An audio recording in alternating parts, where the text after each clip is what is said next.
Good afternoon, everyone. How are you all doing today? Good, good, good, good. Thank you so much. So a little bit about myself. My name is Jason Lee. I'm a founder and CEO of two businesses. About 13 years ago, I started my journey in the tech space at Salesforce as an engineer. About 7 years later after that, I started my first business, which I was able to scale from 0 to $1 million in 10 months. Then I started my second technology business that I created based on the technology that we had created at the first one. And then just last week, we actually signed and executed on an acquisition and got both companies acquired. And so it's a pleasure to be here today and to share more about some of the things that we were working on back at that company, but as well as talking to Catherine and Mark as well at what they're doing at their companies. So I'd like to introduce Catherine to the stage first. Thank you for joining us, Catherine.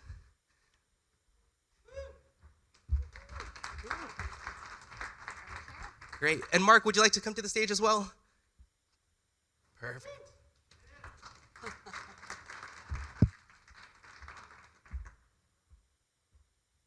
Pleasure to meet you. So on my left right now, I have Catherine St. John. She's the Global Director of User Insights and Analytics at Trading Central.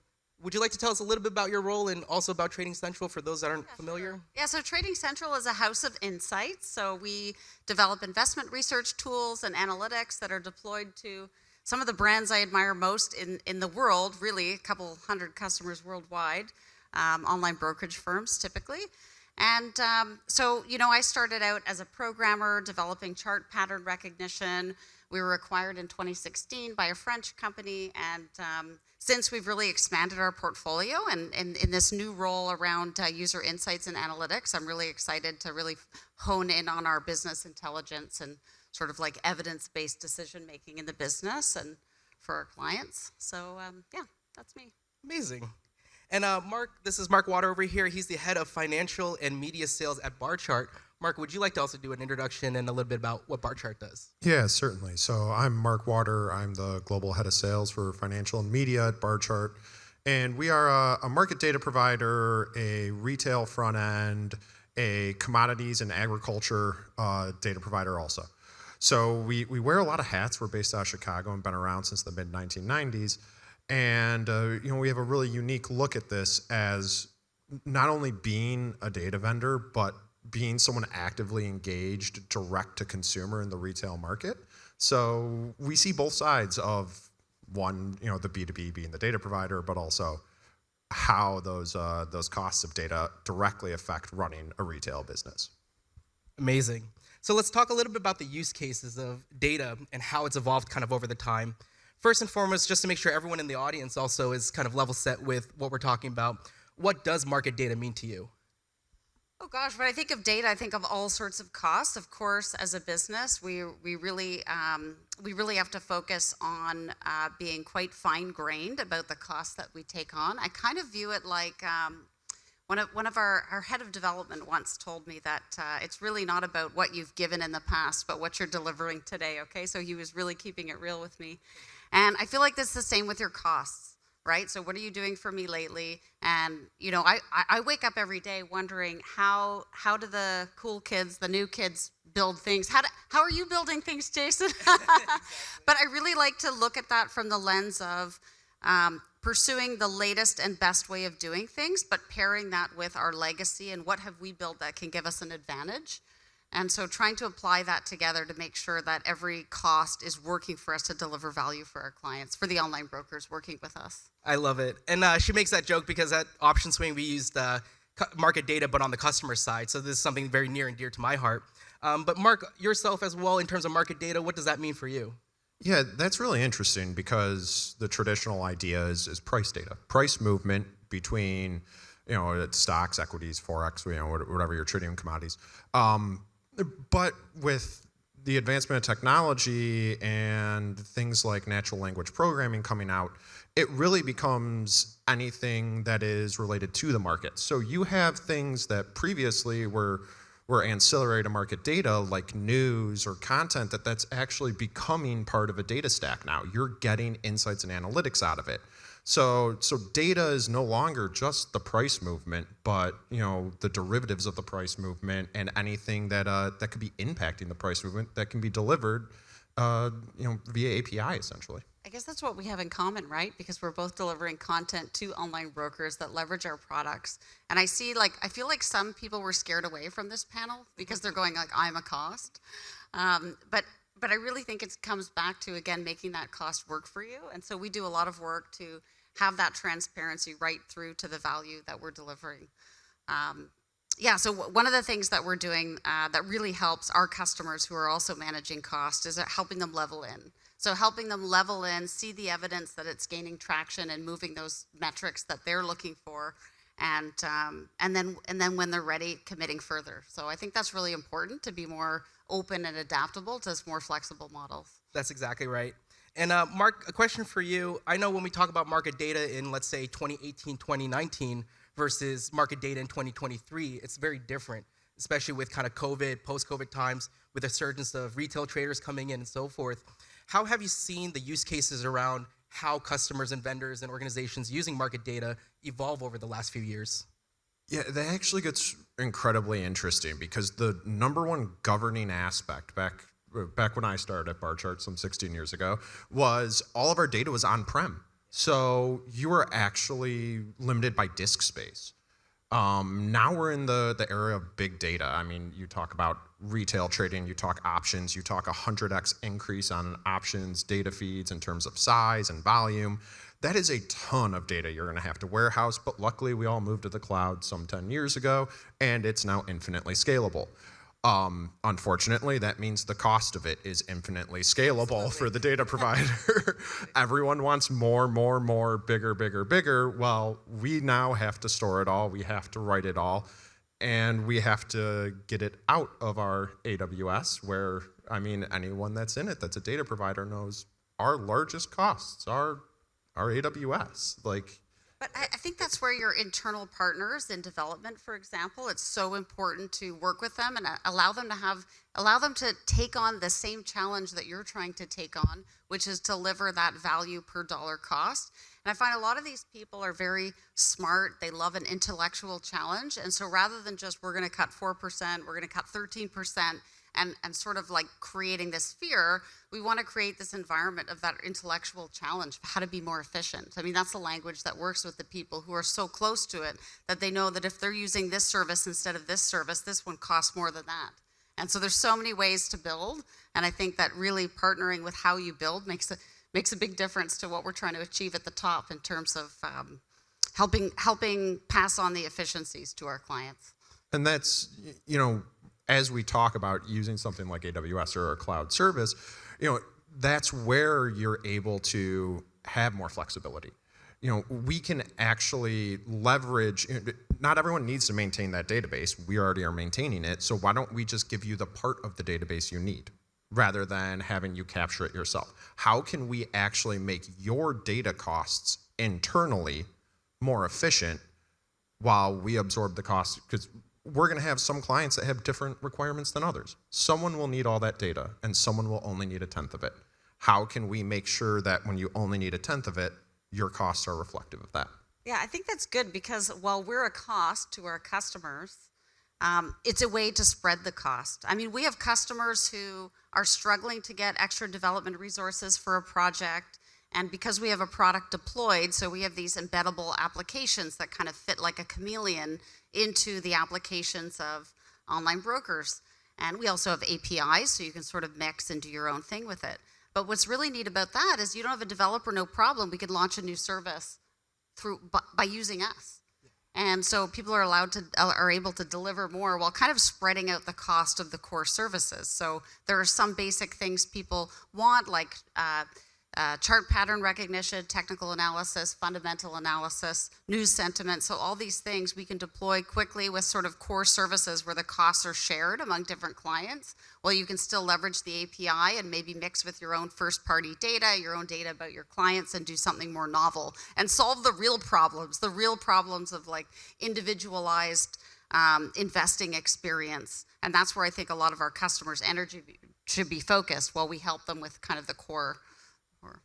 Exactly. And as a customer, I think one of the challenges that I've seen that that has gotten better over time is that before market data licensing used to be kind of an all or nothing approach. It was very rigid. You would have to essentially license and pay for everything, even if you only used, 60, 70% of that data. Whereas now there's kind of the agility and the flexibility around pricing and structures that is creating new markets for companies to build solutions using specific data that they want to license and cater to for their customers without, again, having to pay an arm and a leg, in order to be able to license all of the data. Yeah, and that's, as you build out scalable permission systems and something, as a data provider, you do keep that in mind. And it's back to that requirement issue.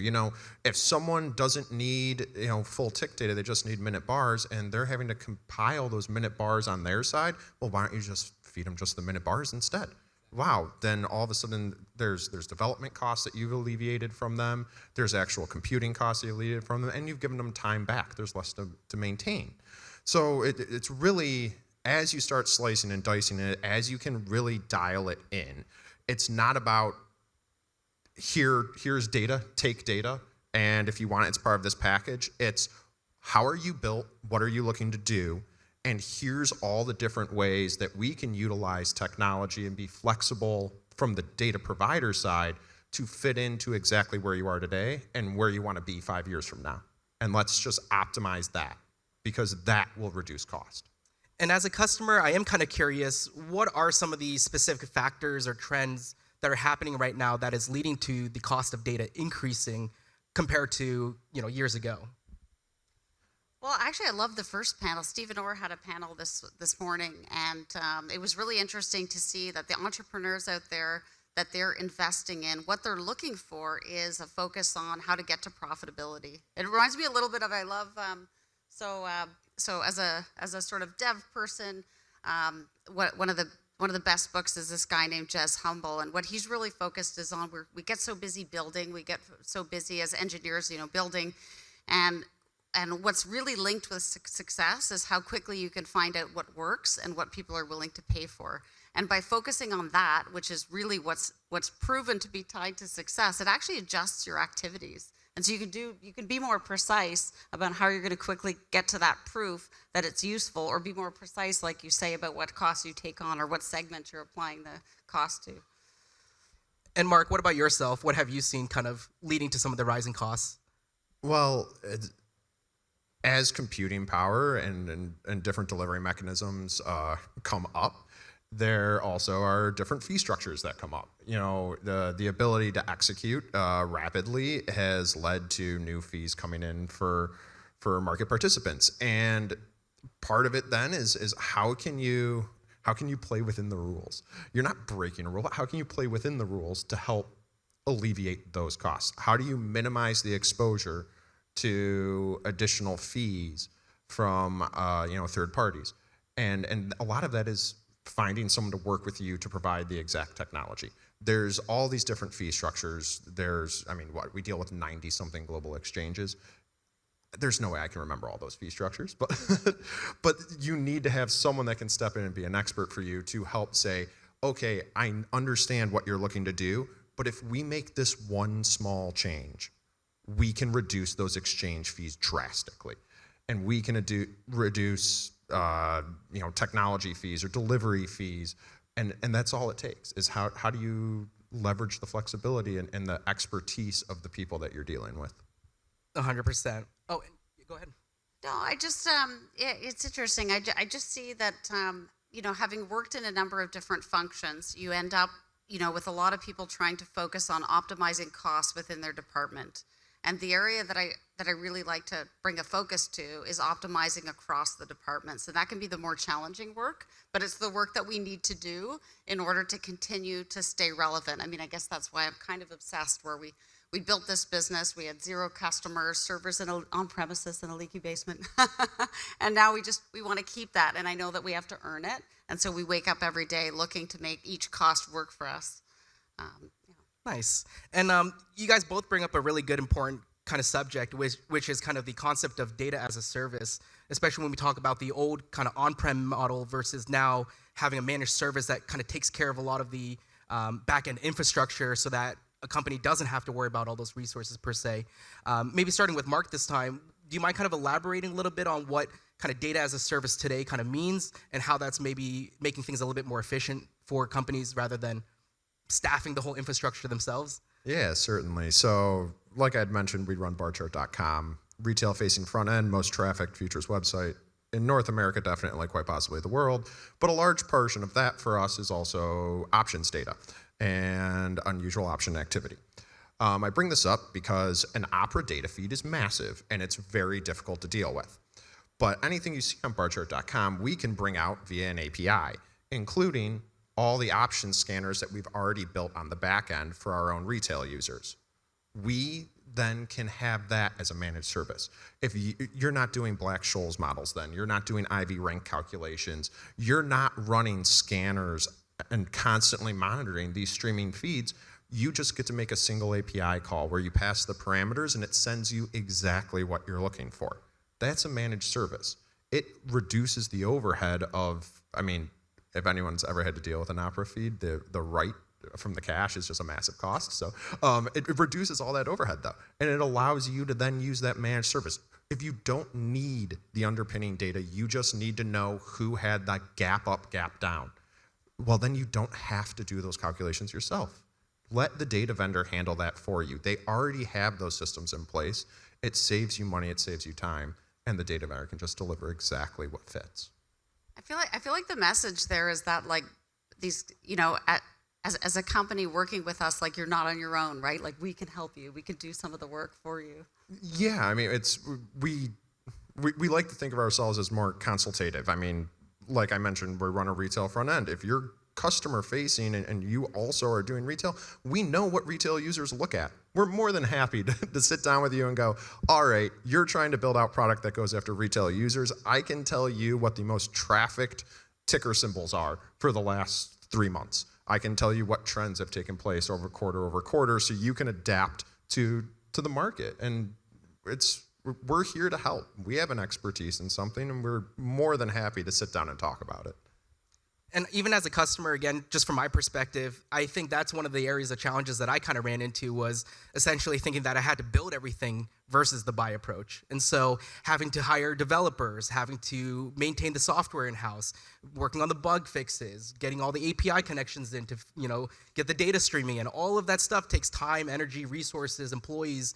And by having to deal with all that, now that's in it itself, its own company, whereas the company that I was trying to build, that was really just one subsection of the overall company that I was trying to build. So again, it just increases costs, resources, and so forth. So it is nice to know that as a service model is working and it is helping, a lot of organizations figure that and navigate that a lot better. So a little bit of kind of change here. One thing that we did talk about previously was something about envisioning sessions that you used to do, Catherine, with your customers. Well, when you talk about how to cut costs and add value, I mean, really the whole point is value creation. It's not just like cut costs for the sake of cutting costs. We want to create value from everything we spend on. And I just find that when we work with our clients, we work with over 200 different brokers. We get a sense globally of what are the challenges people are trying to solve for. And we have an idea of like who's leading and who's not and who's in the right direction and what are the approaches. And so I think when people work with us, we want to be able to add more value than just like, here's the content and you're on your own.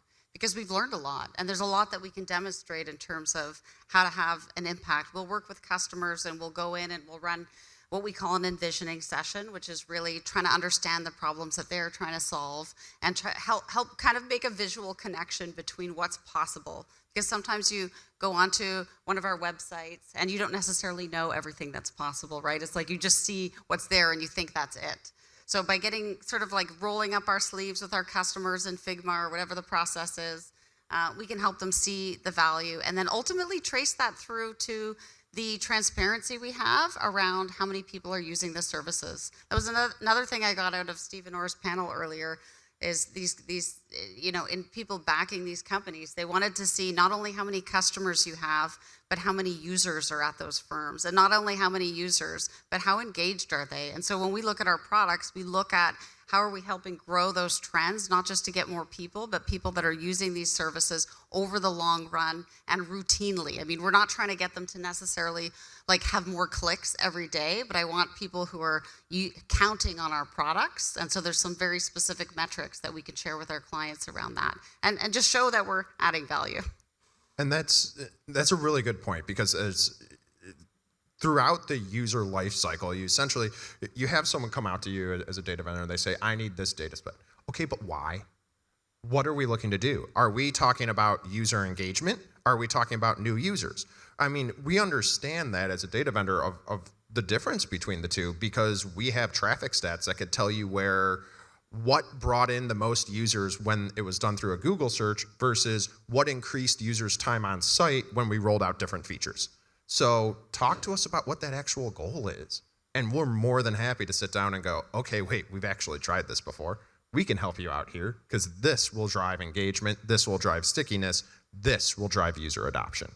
And they're two very different things, and different market conditions call for different approaches, and being flexible in it is key. I just find it really interesting when you see, I've seen it in our own company and with some of our clients when they're faced with a directive to cut costs. And you can see the impact on people, like some people react with a little bit of fear. And I think it's our duty to create some excitement around it, around the challenge, the pursuit, and what behaviors do you want in your company? Like, you don't want people to be inhibited by this cost-cutting climate. In fact, it's more important than ever to get out there and understand what's available, how things can be done so that you can optimize. So there's a little bit of, there is some expansion that's required when you're facing a cost cutting so that you can actually do it effectively and get that value creation. Yeah, it's cost cutting versus optimizing spend. I guess it's two different ways of looking at it. Like, you're not really looking at the good way. Yeah, sure, it's going down 10%, but you know what? If you're getting more for it at the end of the day, did you really just cut costs? No, you optimized a business flow, and you can do that with the right partners and the right technology. Yeah. From a customer-facing application standpoint, what are some of the core services or APIs that you see most popular being used today? Well, I mean, I can tell you what I'm most excited about is the customers that mix our data with theirs. So obviously, I love it when some of our long-standing clients who've come to us for technical analysis solutions through the years, I mean, that's great. Everybody who gets involved in trading looks at a chart and they're going to want this. This is great. But I think there are some of our customers that are doing a great job of looking at what are people holding, how can it's not even that hard. I mean, you're looking at what stocks people have in their portfolio, what they've looked at lately, how can you curate the content to live up to the promise of sort of modern consumer day applications. And so that's where you talk about, let us do some of the work, maybe we do some of the core work, and then we can assist with those that are leveraging the APIs to do that kind of like mix and personalized service. Yeah, I mean, it's always an adapting, marketplace. And right now, we're very much investors seem to be more prevalent right now in our marketplace than traders. It's been a little of a rough patch for traders lately, with some volatility there. It's then you're adapting to how you approach it. How do you keep users? Investors are long-term people. They're actually great for your business because they're long-term customers of yours also. So we're seeing things like news and content, people that are looking, global macro events. That has become huge, economic events and global macro events and how they're impacting the market. We see a lot of instability in a global macro environment. Well, how can we bring that data to the retail traders so they can also understand everything in a more holistic approach that's impacting their trading decision? It's not always just the technicals of it. Sometimes there's a human element and an outside forces at play. And Mark, just a quick question for you. With the agility and the flexibility of licensing data today, have you found more kind of opportunities for customers to create more niche solutions in the place? Like, what have you seen on that landscape? uh, getting into niche solutions is always fun because it actually makes you start thinking. I mean, you running multiple different companies, I'm sure you have your own experience with trying to problem solve after doing mundane things all day. And it becomes fun then. So you get to start watching people actually build out more engagement tools for users and take things that we're actually watching people accomplish things that we never previously had thought could be done before. I mean, you have AI going through massive data sets and being trained and being able to produce its own content and its own sub data sets at this point. And that to me is what I find incredibly interesting. It's you're creating content, you're creating a derivative content that is multiple times larger than the underlying data you have. And Catherine, I know you mentioned this where pairing first-party data with some of the APIs and some of this market data is some of the coolest use cases that you kind of come across. Are there any particular that kind of stick out to you in terms of some really cool things that customers or vendors or businesses are doing today with some of this data? Yeah, I mean, I just love when people start flipping it into more of a feed style approach, and that's something that we can assist with some of our with our APIs. But not all of our customers see the possibilities, so it's great when they do, and we can see the difference in the numbers because we do measure. So people that go through these envisioning programs with us and start to understand where they can sort of tailor and push more specific content to people in the moments they need it, we see like a 2x, a 5x, like we see a big difference in the adoption rates. And so we want to do more of that with more of our clients. Just some context as well, for those that aren't familiar, one of the terms that we threw out there earlier was something called OPRA, which stands for the Options Publisher Reporting Authority. And with that, they publish every single trade that happens throughout the given day, every single day. And that amounts to hundreds of millions of points of data. And so someone like myself as a customer who doesn't have access to some of these pre-built solutions or some of these ideas of niche solutions will look at this 100 million row data feed and just be absolutely dumbfounded by what do I do with this data. But when you start applying certain things like AI and you start applying certain filters and so forth, now I can actually tailor it down to show me all the unusual options activity that's going on today. Show me all of the option trades that surpassed 1 million in premium, which we would call, golden flow, and show me those trades, the institutions and what they're putting through.